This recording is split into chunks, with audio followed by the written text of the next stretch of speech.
Good morning and welcome to another edition of A Closer Look. I'm your host, Linda Fontaine. Today I have the honor of having Jonathan Anderson here with Engage Tricites. He is the founder and director of Engage Tricites. Thank you for joining me today. Thank you so much for having us. Tell us, what is Engage Tricites? So Engage Tricites is lots of different things, but our main purpose is to move people to make a difference.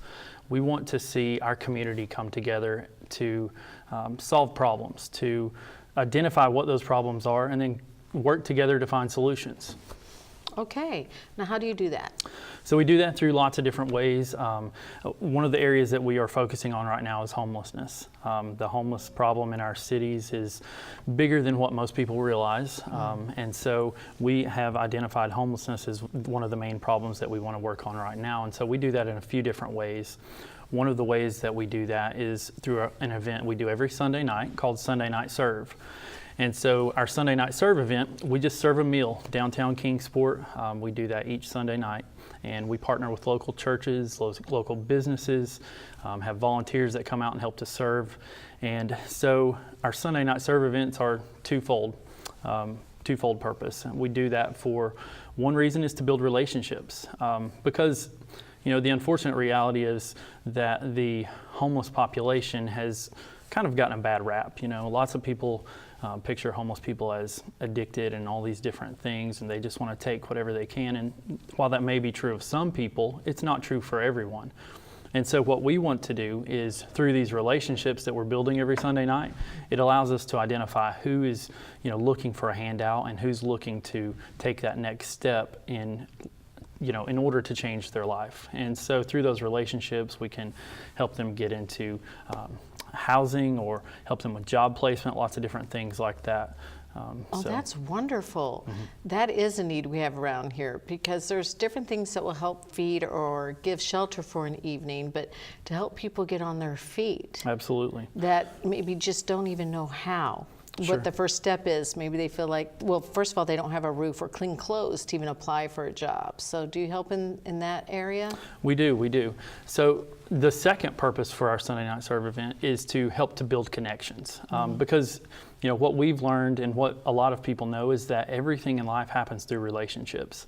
And so the bigger that our network is, the stronger the relationships we have, the more opportunities we can help to provide to these people. And so through the relationships with the businesses and churches that we partner with for Sunday nights, then we can help to connect them. Or maybe this particular business is looking for an employee for part-time work or whatever the case is. We can kind of help to make that connection so that these churches or businesses will give these ladies and gentlemen opportunities to provide work. And because the reality is that most homeless people do not choose to be homeless. No, I mean, yeah, you hear some people say hey, I've got a son who wants to live off the land.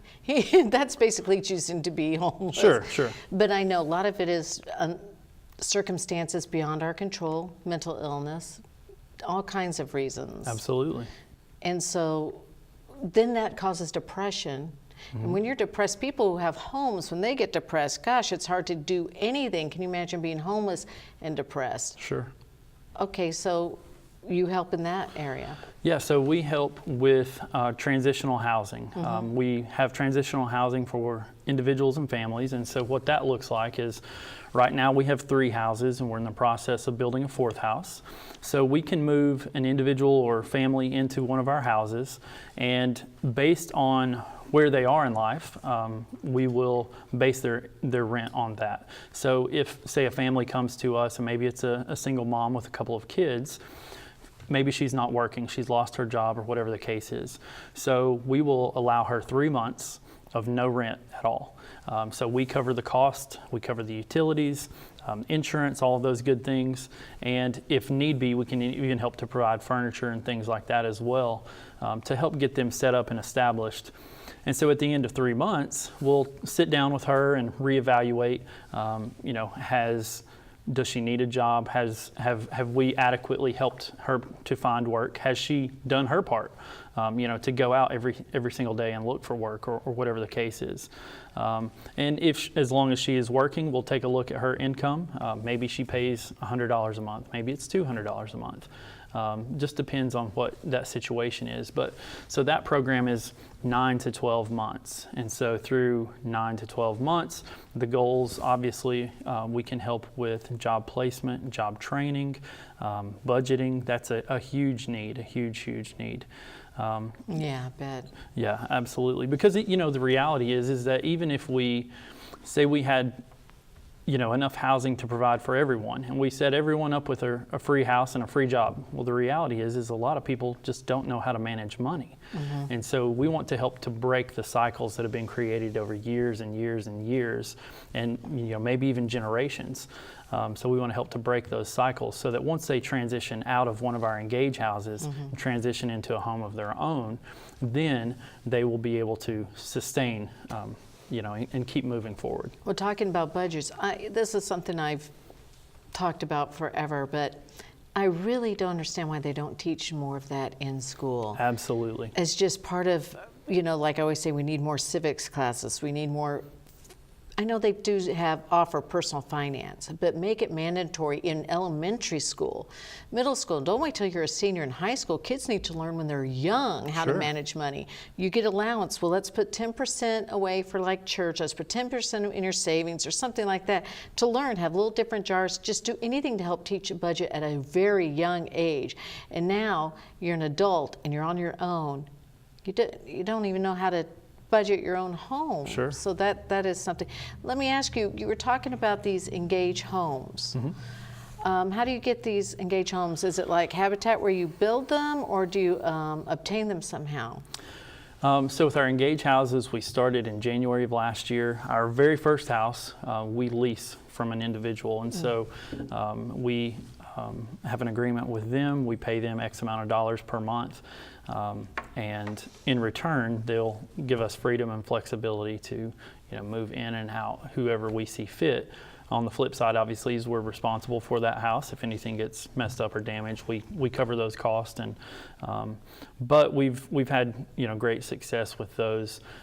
We have one house that we partner with a local church, and so they're a smaller congregation, and they came to us and they said, "Listen, we can't, support you guys financially. We can't do a lot of things. We have an older congregation, but what we do have is we have this house next door that's not being utilized. Would you guys be able to use it?" And so we have a partnership with them. We pay $1 a year for that. Wow. And so we cover all the insurance, all of the costs, any basic maintenance that's needed for that house in return to use that house.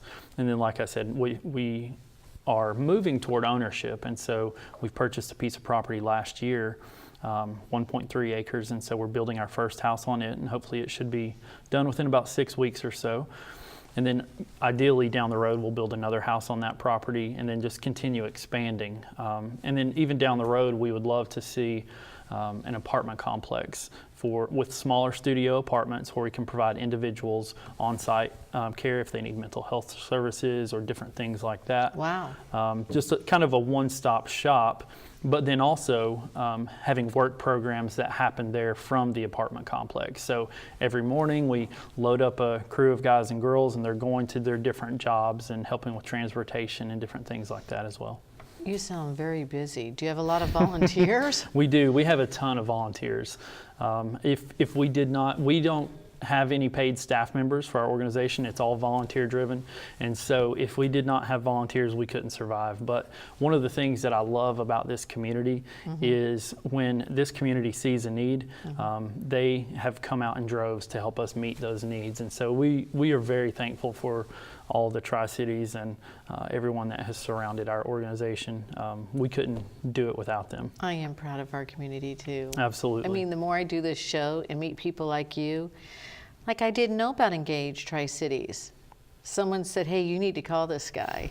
I'm like, okay. And I looked into it and I thought, gosh, there are so many neat opportunities to help people around here. And the more I do the show and the more people I meet like you, it's been amazing for me. How can somebody get involved with Engage Tri-Cities?